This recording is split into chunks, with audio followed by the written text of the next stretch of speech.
সম্প্রতি শিশু হসপিটাল সহ সরকারি স্বায়ত্তশাসিত হসপিটালগুলোতে যে ধরনের অনিয়ম দুর্নীতি আমরা দেখতে পাচ্ছি দিনকে দিন, সেগুলো বিভিন্ন সেক্টর থেকে মেনটেন হচ্ছে।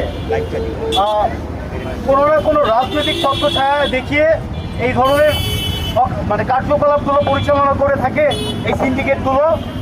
তো মূলত আজকে আমাদের যে সমস্ত বিষয়গুলো নিয়ে আমাদের মানববন্ধন, সেগুলো হচ্ছে যে আমরা যে সমস্ত বিষয়ে সুরাহা চাই। অ্যাম্বুলেন্স সিন্ডিকেটের বিরুদ্ধে কঠোর ব্যবস্থা নিতে হবে।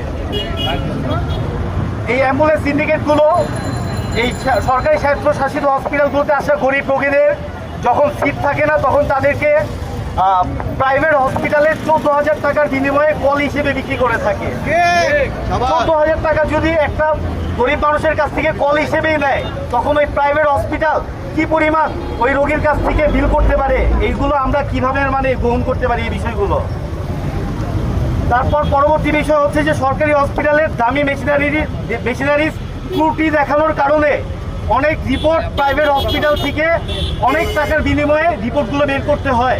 এগুলোতে নাগরিক ভোগান্তি সৃষ্টি হয়। সরকারি হসপিটালগুলো সেই দামি মেশিনারিজ যদি খুব অল্প সময়ের মধ্যে মেরামত করে, তবে মানুষকে এই বিভ্রান্ত হতে হয় না।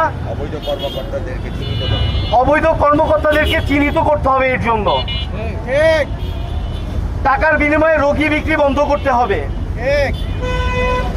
অ্যাম্বুলেন্স সিস্টেমের সিরিয়াল থাকবে যে পর্যন্ত, ওই পর্যন্ত সিন্ডিকেট ভাঙবে না।